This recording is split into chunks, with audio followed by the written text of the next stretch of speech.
السلام علیکم ناظرین، آپ دیکھ رہے ہیں پروگرام ایک پاکستان اور میں ہوں علی حیدر۔ ناظرین، پاکستان تحریک انصاف کو مخصوص نشستیں ملیں گی یا نہیں، پوری قوم کو الیکشن کمیشن کے فیصلے کا انتظار ہے۔ نواز شریف کا نون لیگ کی پارلیمانی پارٹی سے خطاب بھی اہمیت کا حامل ہے۔ گوادر شہر سیلاب میں ڈوبا ہوا ہے، ان سب موضوعات پر بھی ہم بات کریں گے، لیکن آج پاکستان تحریک انصاف کی جانب سے ملک کی معیشت پر کاری وار سب سے زیادہ اہم ہے۔ وہی ہوا جس کا ڈر تھا۔ بانی تحریک انصاف کی جانب سے پاکستانی معیشت کو ناقابل تلافی نقصان پہنچانے کی دھمکی محض دھمکی نہیں رہی، بلکہ پی ٹی آئی نے ریاست کو نقصان پہنچانے کا آخری وار بھی کھیل دیا ہے۔ پاکستان تحریک انصاف نے آئی ایم ایف کو خط لکھ دیا جس میں کہا گیا ہے کہ بیل آؤٹ پیکج میں سیاسی استحکام کو مد نظر رکھا جائے۔ خط میں مطالبہ کیا گیا ہے کہ آئی ایم ایف 2 ہفتوں کے اندر قومی اور صوبائی اسمبلیوں کی 30% نشستوں کا آڈٹ یقینی بنائے۔ آئی ایم ایف پاکستان کو مالی سہولیات دینے سے پہلے گڈ گورننس سے متعلق شرائط رکھے اور پاکستان کو مالی سہولیات دینے سے پہلے دیگر شرائط سامنے رکھے۔ خط کے متن کے مطابق ہم یہ نہیں کہہ رہے کہ آئی ایم ایف تحقیقاتی ادارے کا کام کرے۔ فیفن اور پتن نے عالمی عام انتخابات کے آڈٹ کا طریقہ کار بتا دیا ہے، ان کے دیے گئے طریقہ کار میں کچھ تبدیلیاں کر کے اطلاق کیا جائے۔ آئی ایم ایف کی مالی امداد پاکستان عوام پر بوجھ بڑھائے گی۔ خط میں کہا گیا ہے کہ آئی ایم ایف کی طرف سے یہ کردار پاکستان کے عوام کے لیے ایک عظیم خدمت ہوگی۔ صرف پی ٹی آئی نہیں بلکہ دیگر جماعتیں اور عالمی ادارے الیکشن فراڈ کی آزادانہ تحقیقات کا مطالبہ کر رہے ہیں۔ یہ طے شدہ حقیقت ہے کہ بغیر جائز نمائندگی کے مسلط کی گئی حکومت کی کوئی اخلاقی حیثیت نہیں ہوگی، اور ایسی مسلط حکومت کو ٹیکسیشن اقدامات کرنے کا کوئی اخلاقی اختیار نہیں ہے۔ پی ٹی آئی کے خط میں بتایا گیا ہے کہ پاکستان میں انتخابات کے انعقاد پر $180 ملین اخراجات آئے۔ انتخابات میں ووٹوں کی گنتی میں وسیع پیمانے پر مداخلت اور فراڈ کیا گیا۔ یہ مداخلت اور فراڈ اتنا کھلم کھلا تھا کہ امریکہ، برطانیہ اور یورپی یونین نے مکمل اور شفاف تحقیقات کا مطالبہ کیا ہے۔ یہ خط ایسے وقت میں لکھا گیا ہے جب پاکستان پر $131 ارب کا مجموعی قرضہ ہے، یعنی اس وقت ایک پاکستانی 2,67,387 روپے کا مقروض ہے۔ یہی نہیں بلکہ پاکستان کا مالیاتی خسارہ جی ڈی پی کا 8% ہے۔ پاکستان کے سرکاری کاروباری ادارے 730 ارب کا نقصان پہنچاتے۔ ملک میں مہنگائی 34% ہے، گیس 67% مہنگی کی گئی ہے۔ انڈسٹری کے بند ہونے کا خدشہ بھی ہے۔ معاملہ یہاں ہی ختم نہیں ہوتا ناظرین، بلکہ عالمی ریٹنگ ایجنسی موڈیز کے مطابق مستقبل میں بھی پاکستان کو بڑے خطرات کا سامنا کرنا پڑ سکتا ہے۔ موڈیز کے مطابق آئی ایم ایف کے ساتھ نئے پروگرام پر فوری مذاکرات کے لیے بہت زیادہ غیر یقینی صورتحال ہے۔ اہم بات ان سب حوالے سے جو ہم پاکستان ہے وہ مسلسل تنزلی کی طرف گامزن ہے۔ اسلام آباد میں اپنا امیدوار لانے کے حوالے سے جو ہے وہ اعلان کیا گیا۔ ممکنہ طور پر نئی مخلوط حکومت کا انتخابی مینڈیٹ مشکل اصلاحات کو آگے بڑھانے کے لیے مضبوط ثابت نہ ہو جو نئے آئی ایم ایف پروگرام کے لیے درکار ہے۔ ناظرین، نئے قرض پروگرام پر اتفاق نہ ہونے تک پاکستان کی دیگر 2 طرفہ اور کثیر الجہتی شراکت داروں کے ساتھ قرض حاصل کرنے کی صلاحیت نمایاں طور پر محدود ہوگی۔ موڈیز کا کہنا تھا کہ پاکستان کی جانب سے جون 2024 کو ختم ہونے والے مالی سال کے لیے واجب الادا بیرونی قرضوں کی ادائیگیاں کرنے کا امکان ہے، لیکن اپریل میں موجودہ آئی ایم ایف قرض پروگرام کے ختم ہونے کے بعد اس کی بہت زیادہ بیرونی فائنانسنگ کی ضرورت کو پورا کرنے کے لیے مالی وسائل کے حوالے سے صورتحال محدود نظر آتی ہے۔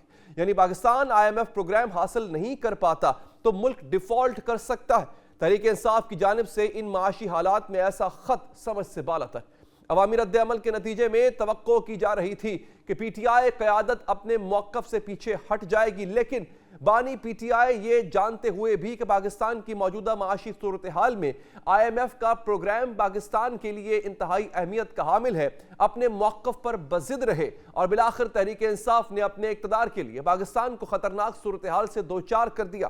تحریک انصاف نے پہلی بار بھی معاہدے کو سبوتاژ کرنے کی کوشش نہیں کی، بلکہ جب بانی تحریک انصاف کے خلاف عدم اعتماد لانے کی تیاری شروع کی گئی تو انہوں نے آئی ایم ایف معاہدے کے خلاف ورزی کرتے ہوئے سبسڈی دے دی۔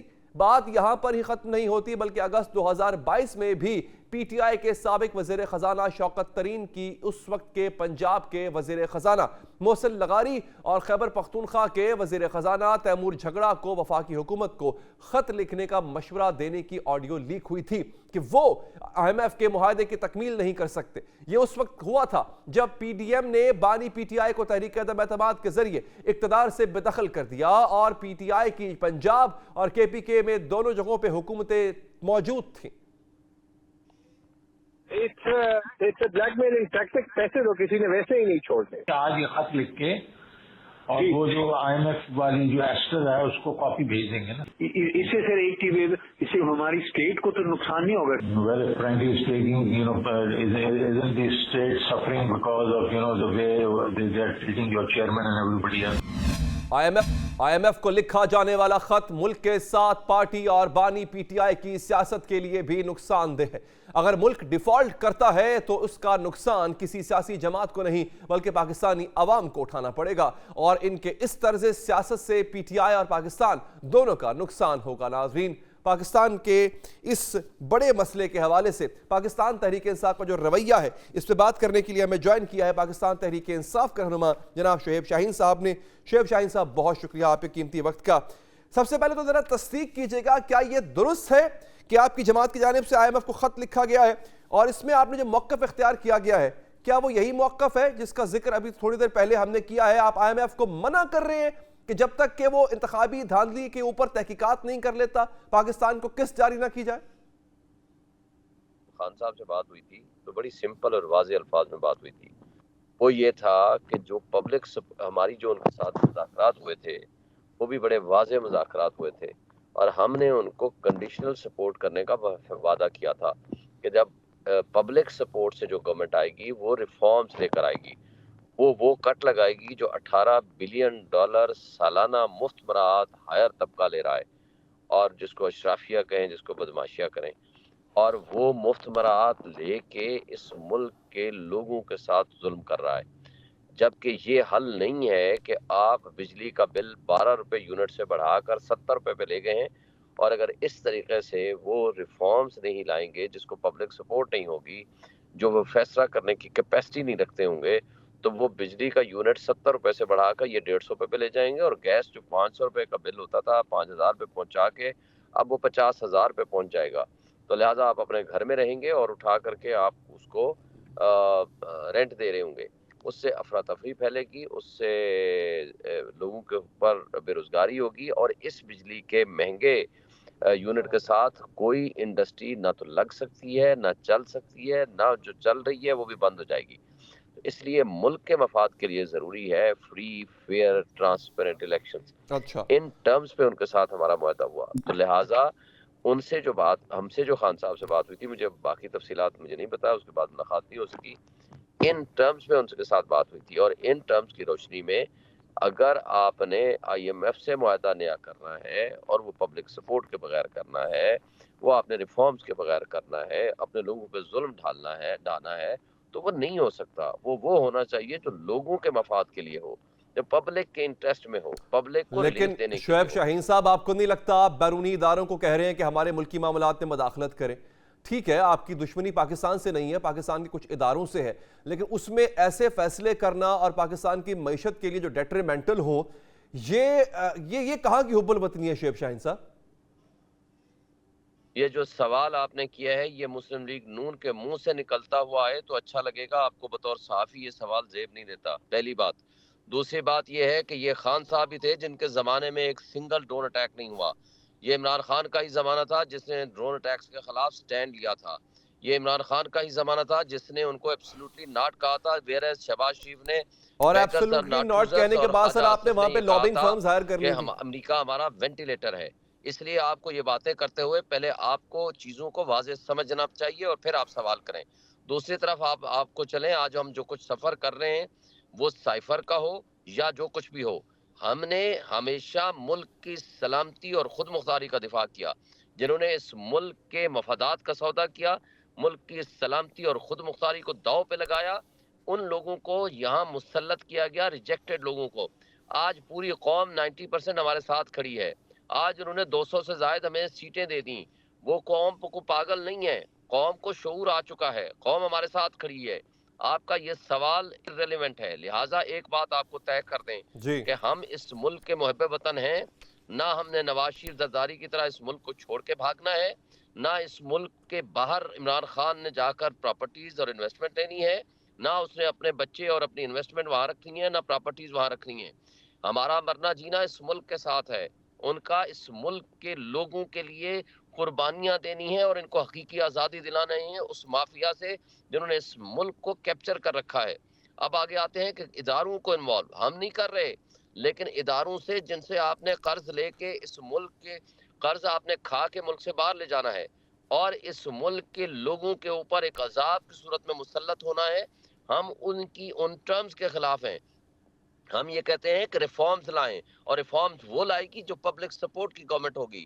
اور پبلک سپورٹ کی گورنمنٹ جنہوں نے جن لوگوں کو ووٹ دیے ہیں، جن کے پاس فارم 45 میں، وہ ہیں اصل نمائندے اس ملک کے. اصل نمائندوں کو چھوڑ کے آپ اگر یہاں کٹ پتلی بٹھائیں گے، یہاں ڈاکہ زنی کرنے والوں کو بٹھائیں گے، یہاں ڈاکو رانی بٹھائیں گے جو اپنے حلقوں سے ہار چکے ہیں، ان کو اٹھا کے یہاں مسلط کرنے کی کوشش کریں گے. اور اسٹیبلشمنٹ اور ہمارے ادارے اور الیکشن کمیشن جو جرائم کی آماج گاہ بنے ہوئے ہیں، انہوں نے جن ڈاکوں کو سہولت کاری دے رہے ہیں وہ غلط ہے. ہم ان کو کہتے ہیں کہ یہ نہیں ہونا چاہیے. آج پوری انٹرنیشنل میڈیا، نیشنل میڈیا، آج پوری انٹرنیشنل ورلڈ اس پہ چیخ رہی ہے. ہر ایک کے سامنے ہے کہ آج آپ ہمارے اسلام آباد کے حلقے ہوں تینوں، یا آپ کے پنجاب کے ہوں، یا پاکستان کے دیگر حلقے ہوں. آج مصطفیٰ کمال کی آڈیو اس نے خود ایڈمٹ کر لی ہے، جو خود کہہ رہا ہے کہ پیپلز پارٹی نون والے ہمیں کہہ رہے ہیں کہ 100% آپ کا مینڈیٹ جعلی ہے، جبکہ ان کا 50 اور 60% جعلی ہے.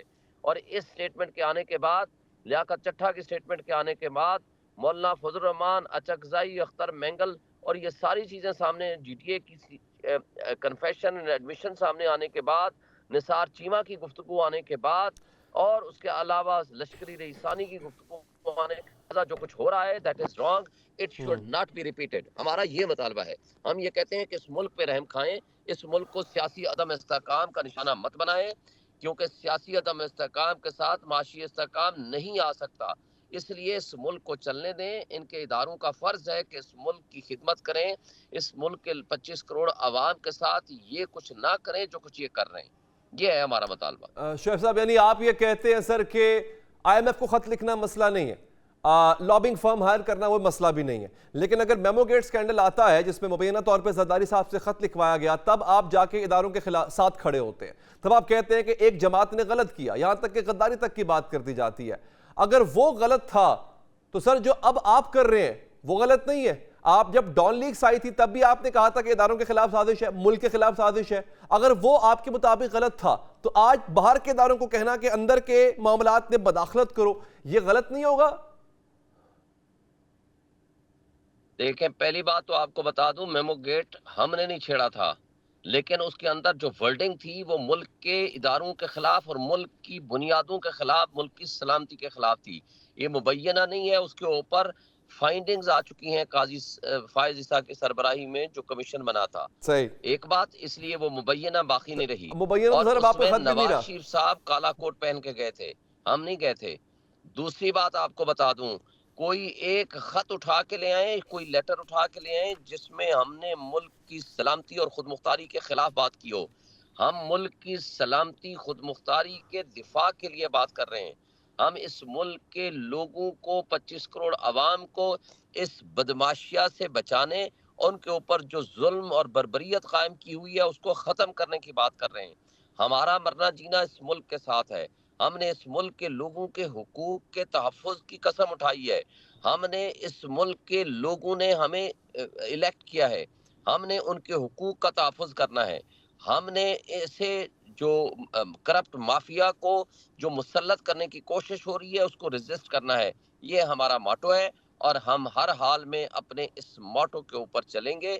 ہم نے اس ملک کی خدمت کرنی ہے، اور جو پی ڈی ایم 1 کی صورت میں یہ تباہ کن معاشی تباہی اور جو ہمارے اوپر مسلط ہوئے ہیں، پی ڈی ایم 2 اس سے زیادہ بدتر صورت میں مسلط ہوگا. اس کے لیے ہم ریزسٹ کر رہے ہیں. ٹھیک ہے شعیب شاہین صاحب، آپ کا بہت بہت شکریہ کہ آپ نے ہمارے پروگرام کے لیے وقت نکالا. ناظرین، آگے بڑھیں گے. اب الیکشن کمیشن کے تحریک انصاف کے ساتھ رویے پر سوالات اٹھ رہے ہیں۔ ناظرین، کیا پی ٹی آئی کے ساتھ کوئی کھیل کھیلا جا رہا ہے؟ کیا اسے گمراہ کرنے کی کوشش کی جا رہی ہے؟ مخصوص نشستوں کا حصول تحریک انصاف کے لیے ایک امتحان بن چکا ہے۔ تحریک انصاف نے سنی اتحاد کونسل سے اتحاد کیا اور مخصوص نشستوں کے لیے الیکشن کمیشن میں درخواست دی۔ الیکشن کمیشن نے دلائل سن کر فیصلہ تو محفوظ کر لیا ہے، لیکن خبروں کے مطابق آج سماعت کے دوران ایک ناقابل یقین سی بات سامنے آئی ہے، جس سے تاثر ملا کہ تحریک انصاف جو بھٹکایا جا رہا ہے۔ خبروں کے مطابق سماعت کے دوران چیف الیکشن کمشنر سکندر سلطان راجہ نے ایک خط دکھایا جو سنی اتحاد کونسل کے چیئرمین صاحبزادہ حامد رضا نے الیکشن کمیشن کو لکھا تھا۔ اس خط میں لکھا تھا کہ سنی اتحاد کونسل نے جنرل الیکشن نہیں لڑا اور نہ انہیں مخصوص نشستیں چاہیے۔ مطلب یہ کہ تحریک انصاف نے اپنے اراکین کو سنی اتحاد کونسل میں ضم ہی اس لیے کیا تھا کہ اپنے اراکین کی تعداد کے حساب سے خواتین اور اقلیتوں کی مخصوص نشستیں حاصل کر سکے، اور اب chief election commissioner Tehreek Insaf کو بتا رہے تھے کہ جس جماعت سے آپ نے اتحاد کیا ہے وہ تو تحریری طور پر لکھ کر دے چکی ہے کہ اسے تو مخصوص نشستیں چاہیے ہی نہیں۔ یہ خط دکھا کر چیف الیکشن کمشنر نے تحریک انصاف کے وکیل علی ظفر سے کہا کہ سنی اتحاد کونسل کو تو مخصوص نشستیں چاہیے ہی نہیں، پھر آپ کیوں ان کو مجبور کر رہے ہیں؟ اس پر بیرسٹر علی ظفر نے جواب دیا کہ وہ تو ایسے کسی خط سے لا علم ہے، انہیں سنی اتحاد کونسل نے ایسے کسی خط کا نہیں بتایا۔ تاہم بعد میں یہ بات کھلی کہ سنی اتحاد کونسل کا جو خط تھا وہ الیکشن کمیشن کے ایک خط کے جواب میں تھا۔ الیکشن کمیشن نے 23 فروری کو سنی اتحاد کونسل کو ایک خط لکھا تھا۔ وہ خط الیکشن ایکٹ کے سیکشن 206 کے حوالے سے تھا۔ الیکشن ایکٹ کا سیکشن 206 کہتا ہے کہ کوئی بھی جماعت جنرل نشستوں کے لیے جو نمائندے چنے گی ان کا 5% خواتین پر مشتمل ہونا چاہیے۔ جو الیکشن کمیشن نے اسے سیکشن 206 کے تحت سنی اتحاد کونسل سے پوچھا تھا کہ آپ ان 5% خواتین کے نام دیں جنہیں جنرل نشستوں کے لیے ٹکٹیں جاری کی گئی ہیں۔ حامد رضا کا جو خط تھا وہ الیکشن کمیشن کے خط کے جواب میں تھا، اور انہوں نے لکھا تھا کہ چونکہ ان کی جماعت نے الیکشن کے لیے کوئی امیدوار نامزد ہی نہیں کیا تھا، اسی لیے خواتین امیدواروں کی فہرست فراہم ہی نہیں کی جا سکتی۔ اب سوال یہ ہے کہ الیکشن کمیشن کو تو تمام سیاق و سباق کا علم تھا، پھر حامد رضا کے خط کو غلط مطلب کیوں پہنایا گیا؟ اس کے بعد صاحبزادہ حامد رضا کی وضاحت بھی سامنے آ گئی۔ انہوں نے کہا کہ الیکشن کمیشن ہر انتخابات کے وقت ایک خط سیاسی جماعتوں کو لکھتا ہے۔ الیکشن کمیشن نے آرٹیکل 206 کے تحت خواتین کے 5% کوٹے کا پوچھا تھا، ہم نے اس کا جواب دیا جسے غلط رنگ دیا جا رہا ہے۔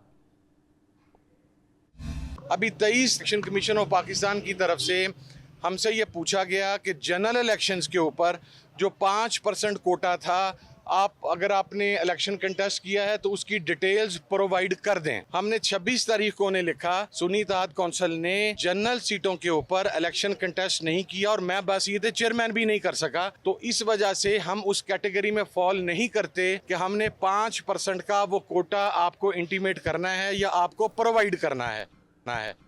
یہی نہیں، جب سنی اتحاد کونسل نے مخصوص نشستوں کے لیے الیکشن کمیشن میں درخواست دی تھی تو اسی وقت پیپلز پارٹی، مسلم لیگ نون اور متحدہ قومی موومنٹ بھی الیکشن کمیشن جا پہنچی تھی اور مطالبہ کیا تھا کہ مخصوص نشستیں سنی اتحاد کونسل کی بجائے ہمیں دی جائیں۔ دلیل ان کی یہ تھی کہ سنی اتحاد کونسل نے قومی اسمبلی میں کوئی نشست حاصل نہیں کی۔ اس حساب سے سنی اتحاد کونسل نے تو پارلیمانی جماعت ہی نہیں ہے اور اس نے تو مخصوص نشستوں کے لیے نام بھی نہیں دیے تھے۔ بیرسٹر علی ظفر کے مطابق مخصوص نشستوں کے لیے سنی اتحاد کونسل نے الیکشن کمیشن کو درخواست 22 فروری کو دی تھی، لیکن جب تک دیگر جماعتوں کی درخواستیں نہ آئیں الیکشن کمیشن نے سنی اتحاد کونسل کی درخواست سماعت کے لیے مقرر ہی نہ کی۔ روزنامہ ڈان کے مطابق کاز لسٹ میں دو درخواستیں تو سوموار کی رات کو شامل کی گئیں۔ دلیل ان جماعتوں کی یہ ہے کہ مخصوص نشستوں کے لیے ترجیحی فہرست کا ہونا ضروری ہے۔ اگر کسی سیاسی جماعت کی کوئی نشست ہی نہیں ہے تو آزاد امیدوار جا کر کیسے مخصوص نشست مانگ سکتا ہے؟ لہٰذا یہ نشستیں ان جماعتوں کو دی جائیں جنہوں نے ترجیحی فہرستیں جمع کرائیں۔ انہونی بات ہے کسی جماعت جس نے انتخابات میں حصہ نہیں لیا اور اگر لیا تو عوام نے اسے ریجیکٹ کر دیا اور اسے ایک سیٹ بھی نہیں دی سنی اتحاد پاکستان کو۔ اب وہ کہتے ہیں کہ ہمیں کچھ آزاد لوگوں نے جوائن کر لیا ہے لہٰذا ہمیں بھی مخصوص نشستیں دی جائیں۔ یہ نہ آئین میں اس کا کہیں گنجائش ہے اور نہ ہی جو الیکشن ایکٹ اور اس کے رولز ہیں اس میں گنجائش ہے۔ بات کریں گے اسی حوالے سے، ہمیں جوائن کیا ہے سنی اتحاد کونسل کے سربراہ جناب صاحبزادہ حامد رضا صاحب نے۔ صاحبزادہ صاحب بہت شکریہ آپ کے قیمتی وقت کا۔ صاحبزادہ صاحب پہلے تو ذرا یہ بتائیے گا کہ یہ معاملہ اب کس نہج پہ ہے الیکشن کمیشن کے ساتھ، اور دوسرا یہ بتائیے گا کہ یہ جو پورا آج فیاسکو ہم نے دیکھا ہے جس میں لگ یہ رہا تھا کہ شاید آپ کو اور آپ کے ساتھی یعنی تحریک انصاف والوں کو بھٹکانے کی کوشش کی گئی، ان کو کسی اور رستے پہ ڈالنے کی کوشش کی گئی۔ جی بسم اللہ الرحمن الرحیم، علی بھائی بہت شکریہ۔ سب سے پہلے تو میں آپ کو ایک بات عرض کر دوں، 23 تاریخ والے دن جی الیکشن کمیشن آف پاکستان ایک خط ہمیں لکھتا ہے، یہ میں خط کی آپ کو ہارڈ کاپی بھی بھجوا دوں گا، اور وہ یہ کہتا ہے کہ 3 دن کے اندر اندر آپ جنرل الیکشن لڑنے والی خواتین کی لسٹ پرووائڈ کریں، ادروائز آپ کے خلاف تعدیبی کارروائی کی جائے گی۔ اب وہ کارروائی کیا ہے؟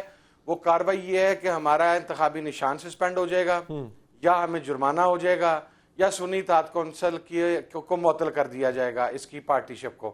اب آپ مجھے یہ بتائیں کہ 3 دن کا ٹائم دینے کے بعد 26 تاریخ والے دن ہم نے خط لکھا، میں خط آپ کے پاس ہے میرے والا جو لکھا گیا ہے، اور آرٹیکل 206 کے تحت لکھا ہے، ہم نے اس میں دیکھیں، میں آپ نے پڑھ کے بھی سنا دیا، اگر آپ کہیں گے تو میں آپ کو خود پڑھ کے سنا دوں گا۔ اس میں آخری لائنز میں آپ کو دوبارہ the undersigned submits that since no candidate contested in the general elections 2024 on the symbol of Sunni Ittihad Council, therefore the list regarding women candidates does not exist.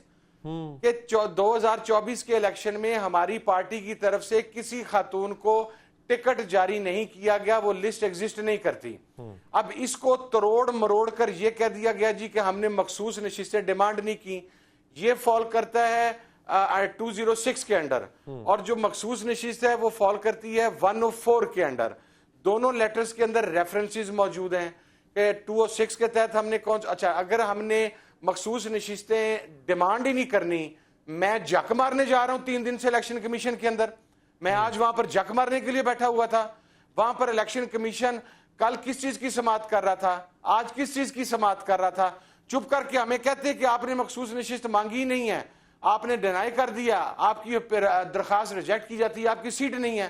اتنے بڑے قانون دان کس بات کے اوپر آرگومنٹ کر رہے تھے؟ اور میں آپ کو علی بھائی آپ کے پروگرام میں بتا رہا ہوں کہ اگر الیکشن کمیشن آف پاکستان نے میلافائڈ انٹینشن کے ساتھ اس لیٹر کی گراؤنڈ کے اوپر ہماری مخصوص نشست ریجیکٹ کی تو میں چیف الیکشن کمیشنر کے خلاف ہتک عزت کا بھی دعویٰ کروں گا پرسنلی، میری پارٹی بھی کرے گی، اور ہم ان کو عدالتوں میں کھینچ کر لے کر جائیں گے۔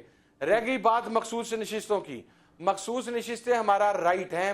آج علی ظفر صاحب نے وہاں پر آئین پڑھ کر سنایا، آئین یہ کہتا ہے کہ اگر ایک مخصوص آزاد امیدواروں کی تعداد کسی پولیٹیکل پارٹی میں داخل ہوتی ہے، وہاں پر ورڈ ہے پولیٹیکل پارٹی اور پارلیمنٹری پارٹی نہیں ہے۔ یہ جو آرگومنٹ کر رہے ہیں نا کہ ہماری جماعت موجود نہیں تھی، وہ تارڑ صاحب جو وہ بدماش گینگ کو بچانے کے لیے، اس کی ڈکیتیوں کو بچانے کے لیے ہمہ وقت عدالتوں میں کھڑا ہو کے جھوٹ بولتا ہے، کو خوف خدا ختم کر بیٹھا ہے، وہ اس کو میرا صرف ایک جواب ہے کہ بچہ اگر میرے پہ عوام کو اعتماد نہیں تھا تو میرے آرو نے مجھے انڈیپینڈنٹ کر دیا، میں آپ کے راجہ ریاض کو 43,000 ووٹوں سے ہرا کے قومی اسمبلی کا ممبر بناؤں، میرے پارٹی کے ایم پی ایس بنے ہیں آزاد حیثیت کے اندر۔ ہمیں یہ بھاشن نہ دیں کہ عوام نے ہم پہ اعتماد نہیں کیا تو میں قومی اسمبلی کا ممبر کس لیے ہوں؟ آپ کے آروز نے ہماری پارٹی کا ٹکٹ ایکسپٹ نہیں کیا، میرا نومینیشن پیپرز نکالیں، اگر میرے نومینیشن پیپرز کے اوپر تحریک انصاف اتحادی سنی اتحاد کونسل نہ لکھا ہو تو میں اس چیز کے اوپر آپ کو جواب دے ہوں۔ میرے 3 سیٹ جمع ہوئے ہیں وہاں پر، تینوں کے اوپر لکھا ہوا ہے۔ اب اگر الیکشن کمیشن ایک میلافائڈ انٹینشن کے ذریعے اس کی انٹینشن کو، اور پھر ہمارے کچھ نام نہاد صحافی ہیں جو ویسے تو چیمپئن ہیں اس چیز کے کہ جناب انہوں نے حق سچ کی بات کرنی ہے، اور دماغی توازن، میں اب کیا کہوں، مجھ سخت الفاظ اس لیے استعمال کرنے پڑ رہے ہیں، بھی نظر آ رہے ہیں مجھے ایک خط کو بنیاد بنا کر میری اسیسینیشن کی جا رہی ہے۔ بھائی جان میں آل آؤٹ گیا ہوں پی ٹی آئی کے ساتھ، میں آج بھی پی ٹی آئی کے ساتھ کھڑا ہوں، میں یہ مخصوص نشستیں انشاءاللہ ہم ڈیمانڈ کر رہے ہیں اور ہمیں ملیں گی۔ ہم پارلیمانی پارٹی نہیں ہیں، آپ کا اس وقت پولیٹیکل پارٹی ہیں۔ سچویشن بالکل ٹھیک ہے، آپ کی سچویشن سر سمجھی جا سکتی ہے اور آپ کا غصہ بھی اس وقت آپ کو ہے بالکل، لیکن سر میں چاہوں گا صاحبزادہ صاحب یہاں پہ نا تھوڑی سی کلیئرٹی ہمیں دیجیے گا۔ اب ہو یہ رہا ہے کہ ہو سکتا ہے جو آپ بات کر رہے ہیں ایسے ہی ہو کہ الیکشن کمیشن کی میلیفائڈ انٹینشن ہو، let's assume for a fact کہ ایسا ہی ہے، لیکن اب ہو یہ رہا ہے کہ آپ کو ٹیکنیکل بنیادوں پہ ناک آؤٹ کرنے کا پوری تیاری کر لی گئی ہے. اب وہ ٹیکنیکل چیز یہ ہے سر کہ آپ انڈیپینڈنٹ پہنچتے ہیں وہاں پہ, پولیٹیکل پارٹی ایز سچ وہاں پہ نہیں ہے بیکاز آپ انڈیپینڈنٹ وہاں پہ گئے ہیں. اب اس بنیاد کو اگین اس کو پریٹیکسٹ میں لے کے وہ اگر ناک آؤٹ کرتے ہیں آپ کو, اس کی ریمیڈی کیا ہے, اس کے بعد کا لاہ عمل کیا ہے, کیا کیا جائے گا پھر؟ اول تو علی بھائی اس خط کا معاملہ تو کلیئر ہو گیا. اب وہ دوسری clear ہے. ریمیڈی آپ بالکل صحیح کہہ رہے ہیں کہ ہم نے اپنی لسٹ جمع نہیں کروائی خواتین کی مخصوص نشستوں کی, نہ ہم نے کروائی نہ مجلس وحدت مسلمین نے کروائی. وجہ یہ تھی کہ ہمارا تحریک انصاف کے ساتھ اتحاد تھا اور فیصلہ یہ ہوا کہ تحریک انصاف جو پرائورٹی لسٹ جمع کروائے گی اس میں ہماری خواتین بھی شامل ہوں گی اور وہ جمع کروا دی جائے گی. وہ جمع کروا دی گئی, اس میں مجلس وحدت مسلمین کی خاتون بھی شامل ہیں, سنی اتحاد کونسل کی ایک خاتون بھی شامل ہیں, لیکن چلیں جی اسے نل اینڈ وائڈ کر دیا گیا, ہمارا بلے کا نشان اڑا کے ہماری حیثیت کو ختم کر دیا گیا. باپ نام کی ایک پارٹی ہے جو 2018 کے انتخابات کے بعد بنتی ہے علی بھائی. جی 2018 کے اندر 3 انڈیپینڈنٹ کینڈیڈیٹ کے پی کے سے جیتتے ہیں اور وہ الیکشن کمیشن کو خط لکھتے ہیں کہ ایک باپ نامی پارٹی وجود میں آئی ہے جو کہ ابھی رجسٹرڈ بھی نہیں تھی الیکشن کمیشن کے ساتھ. ہم تو رجسٹرڈ ہیں 2013 میں 18 میں 24 میں ہر انتخاب میں ہمیں نشان ملا ہے, ہم نے کنٹیسٹ کیے ہیں پچھلے الیکشنز اپنے نشان پر. باپ پارٹی رجسٹرڈ بھی نہیں تھی. باپ پارٹی کے وہ بندے 3 آزاد کہتے ہیں جی ہم نے باپ پارٹی جوائن کر لی ہے, نیا شیڈیول جاری کیا جائے اور ہمیں خواتین کی مخصوص نشست الاٹ کی جائے. الیکشن کمیشن آف پاکستان ان کی باپ پارٹی کی جوائننگ کو تسلیم کرتا ہے اور لسٹ کوئی جمع نہیں ہوتی. الیکشن کمیشن انہیں نئی لسٹ جمع کروانے کی اجازت دیتا ہے, وہ لسٹ جمع کرواتے ہیں اور پھر انہیں اقلیتوں کی مخصوص سیٹ ملتی ہے. اور یہ میں کوئی 1970 کے الیکشن کی بات نہیں کر رہا, یہ میں 2018 کے الیکشن کی بات کر رہا ہوں, آج اس سے پچھلے الیکشن کی, جس کے اندر یہ, اور وہ اس وقت پارٹی ہی نہیں تھی جس کو باپ پارٹی بنی ہے 2018 کے الیکشنز کے بعد, وہ الیکشن میں رجسٹرڈ نہیں تھی. تو وہاں پر انہیں یہ ایک پریسیڈنٹ ہمارے پاس موجود ہے, ایک ایکسیپشن موجود ہے. پھر اسی طرح پنجاب اسمبلی کے اندر 3 مخصوص نشستیں اقلیتوں کی, ان کی لسٹ جمع نہیں کروائی گئی تھی, اس کو ری شیڈیول کیا گیا اور لسٹ جمع کروانے کی اجازت دی گئی. اس کے بعد لاہور ہائی کورٹ کے ڈویژنل بینچ کا ایک فیصلہ ہے جو آج علی ظفر صاحب نے وہاں پر پڑھ کر سنایا بھی, اور اس کے بعد کوئی راستہ نہیں مل رہا تھا انہیں, جس میں ہائی کورٹ نے یہ کہا ہے کہ ایک پارٹی نے اپنی لسٹ ٹائملی جمع نہیں کروائی تھی, وہ کچھ دن لیٹ ہو گئے تھے. ہائی کورٹ نے یہ کہا کہ یہ مخصوص نشستیں صرف ان افراد کا حق ہے جو جیت کے آئے ہیں, اگر لسٹ لیٹ بھی ہو گئی ہے تو اس کے ساتھ ان کا یہ رائٹ ختم نہیں ہوتا, وہ اپنی لسٹ جمع کروائیں اور ان کو سیٹیں الاٹ کی جائیں. وہ سیٹیں بھی انہیں الاٹ کی گئیں. پھر ہائی کورٹ نے ایک اور فیصلہ موجود ہے انہی مخصوص نشستوں کے حوالے سے. آپ جن پریسیڈنٹس کا ذکر کر رہے ہیں یہ ہیں, اس میں کوئی اختلاف نہیں ہے, یقینی طور پہ ہیں. اب ہوا یہ ہے سر, میں بلکہ چاہوں گا اس پہ آپ رسپونڈ کریں اور میں کلپ بھی سنانا چاہتا ہوں دیکھنے والوں کو. کہا یہ جا رہا ہے کہ یہ قانون کے جو تاخیر سے لسٹیں جمع کرائی گئی یا بعد میں اس میں کسی قسم کا اضافہ نہیں ہو سکتا, یہ قانون بعد میں بنا ہے. یہ ذرا کلپ دیکھ لیں بیرسٹر ظفر اللہ کیا کہہ رہے ہیں, پھر میں اس پہ چاہوں گا اس پہ آپ اپنی دلیل دیجیے گا. جی سنائیے. یعنی وہ کہہ رہے ہیں کہ تمام جماعتوں کا کنسنسس تھا اس پہ اور پھر یہ قانون بعد میں بنا ہے. اب یہ قانون رکاوٹ بن رہا ہے, مطلب آپ تسلیم کریں نہ یا نہ کریں, گو کہ اس میں میں بھی کہہ سکتا ہوں کہ ٹھیک ہے ماضی میں ایسا ہوا تو اب ایسا کیوں نہیں ہو سکتا, آپ کا حق ہے.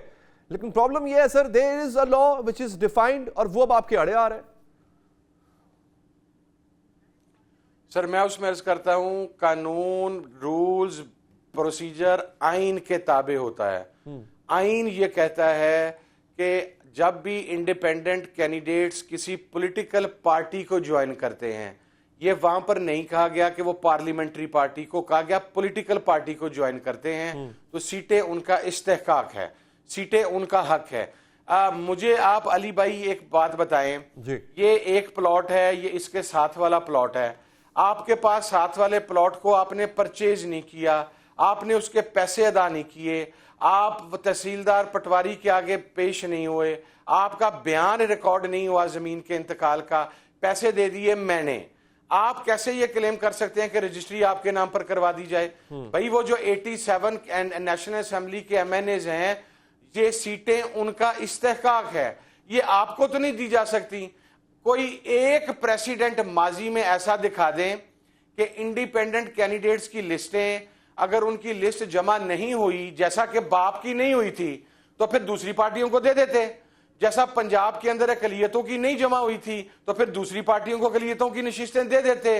تو اگر وہاں پر لیٹ لسٹ جمع کروانے کی اجازت دی گئی ہے تو ہمیں بھی لیٹ لسٹ جمع کروانے کی اجازت دی جائے تاکہ ان نیشنل اسمبلی کے 87 ممبرز کا استحقاق مجروح نہ ہو، پنجاب اسمبلی کے 107 ممبرز کا استحقاق مجروح نہ ہو، کے پی کے اسمبلی کے 90 ممبرز کا استحقاق مجروح نہ ہو، سندھ اسمبلی کے 9 ممبرز کا استحقاق مجروح نہ ہو. آپ یعنی یہ ایک بندر بانٹ ہے یا یہ کوئی لوٹ مار لگی ہوئی ہے، کوئی سیل لگی ہوئی ہے کہ جس عوام نے ووٹ آپ کو دیا نہیں، سیٹ آپ کو ملی نہیں، جیتے ہم، جیتے تحریک انصاف کے بیکڈ کینڈیڈیٹ اور مخصوص نشستیں ہم آپ کو دے دیں. بطور پولیٹیکل پارٹی کے سربراہ. میں آپ کو ایک اور بات بتاتا ہوں علی بھائی، میں آپ کو ٹیکنیکل بات بتا دیتا ہوں.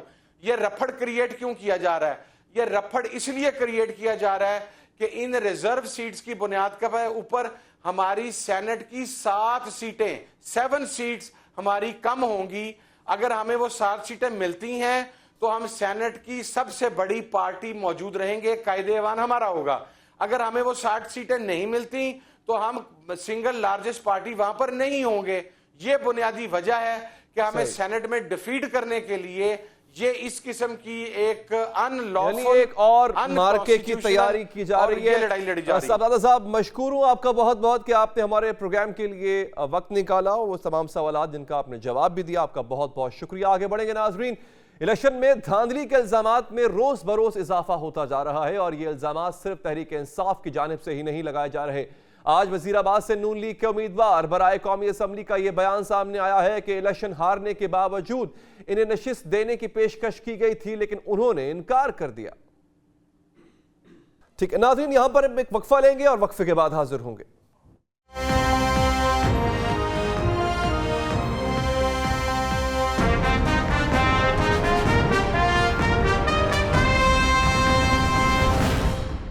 جی ناظرین، بریک کے بعد حاضر ہیں، آگے بڑھتے. مسلم لیگ نون کے ہی رہنما جاوید لطیف بھی کہہ چکے ہیں کہ نتائج تبدیل کیے گئے اور مسلم لیگ نون پر حکومت ٹھونسی گئی. جمعیت علماء اسلام کے سربراہ فضل الرحمان بھی انتخابات میں دھاندلی کا الزام لگا کر احتجاج کا اعلان کر چکے. مرکزی عملہ نے 8 فروری 2024 کے انتخابی نتائج کو مجموعی طور پر مسترد کر دیا ہے. جمعیت علماء اسلام پارلیمانی کردار ادا کرے گی، تاہم اسمبلیوں میں شرکت تحفظات کے ساتھ ہوگی. جماعت اسلامی کراچی کے امیر حافظ نعیم الرحمان نے بھی یہ کہا ہے کہ اپنی صوبائی اسمبلی کی نشست چھوڑ دی تھی کہ اصل میں تو وہاں سے تحریک انصاف جیتی. اب ووٹ تو اسلامی کو یا پی ٹی آئی کے حمایت یافتہ آزاد کینڈیڈیٹ کو، لیکن جو سیٹیں بانٹی گئی ہیں، جو بٹوارا کیا گیا ہے، یہ انتہائی بدترین ایک داغ ہے، دھبا ہے، سیاہی ہے جو الیکشن کمیشن نے ملی ہے. اور میں اتنا ظرف رکھتا ہوں کہ میں اس بات کا اعلان کرتا ہوں کہ پی ٹی آئی وہاں پر اس کا حمایت یافتہ آزاد کینڈیڈیٹ جیتا ہے اور میں اس سیٹ کو اویل نہیں کروں گا. ایم کیو رہنما مصطفیٰ کمال کی بھی آڈیو لیک سامنے آئی جس میں ان کے بقول مسلم لیگ نون کو پیپلز پارٹی نے بتایا کہ جیتنے والی جماعتوں کا 50 یا 60% مینڈیٹ جعلی ہے لیکن ایم کیو ایم کا تو 100% مینڈیٹ ہی جعلی. آپ کے پیپلز پارٹی والوں سے ملنا ہے. ہم نے پوچھا بھائی کیا طے ہوا آپ کا پیپلز پارٹی سے؟ انہوں نے کہا سب چیزیں کانفیڈینشیل ہے، ہمارے لکھتے بات کی ان سے. 2 چیزیں آپ کو بتا دیتے ہیں کانفیڈینشیل ہونے کے باوجود. ایک ہی کہ وہ یہ کہہ رہے ہیں کہ آپ کا مینڈیٹ 100% جعلی ہے، سب کا 60% ہوگا، 50% ہوگا. ہمارا پیپلز پارٹی کہہ رہی ہے، پی ایم کہہ رہی ہے کہ پیپلز پارٹی کہہ رہی ہے کہ ہمارا 100%. مسلم لیگ فنکشنل اور گرینڈ ڈیموکریٹک الائنس کے سربراہ پیر صاحب پگارا بھی دھاندلی کے خلاف احتجاج اور دھرنے کی کال دے چکے. الیکشن جی ڈی والے قبول کرتے ہی نہیں، ریجیکٹ کرتے ہیں. زرداری صاحب کے ساتھ الائنس کر لو، اپنی سیٹیں نکال لو، جی ڈی اے کو بھول جاؤ. تو اب جب